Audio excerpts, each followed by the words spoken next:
फिर से आम जनता को महंगाई का झटका लगा है। सीएनजी के दाम फिर से बढ़ गए हैं। इस बार 1 रुपए की बढ़ोतरी हुई है।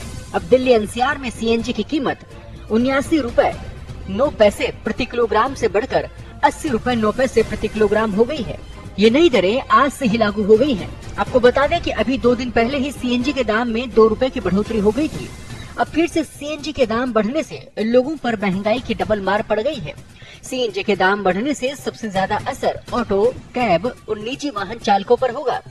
एक सप्ताह के अंदर 2 बार सीएनजी के दाम बढ़ने से दिल्ली एनसीआर में ऑटो और कैब का किराया भी महंगा हो सकता है, जिसका असर सीधा लोगों की जेब पर पड़ेगा। अब ये बढ़ोतरी 15 मई को हुई 2 रुपए प्रति किलोग्राम की बढ़ोतरी की बात की गई है। इसकी बढ़ोतरी की वजह स्ट्रेट ऑफ हॉर्मुज में रुकावट के कारण वैश्विक तेल की कीमतों में आई भारी उछाल को माना जा रहा है। कीमतों में हुई इस बढ़ोतरी से अब यात्रियों का खर्च भी बढ़ सकता है। फरवरी 2026 के आखिर में ईरान पर इजराइल और अमेरिकी हमलों के बाद तेहरान ने स्ट्रेट ऑफ हॉर्मुज बंद कर दिया था, जो अब तक पूरी तरह नहीं खुला है।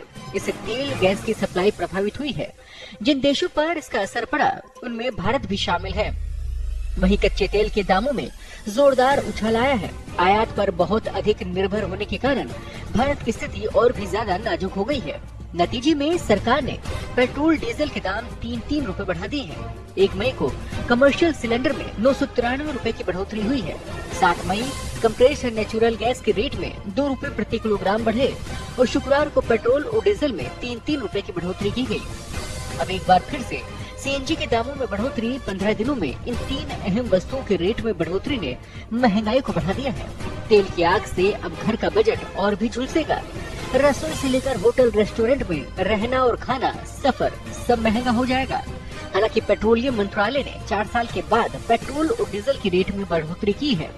अब देखना ये होगा कि महंगाई के इस दौर में आम आदमी इस बढ़ोतरी का सामना कैसे करता है।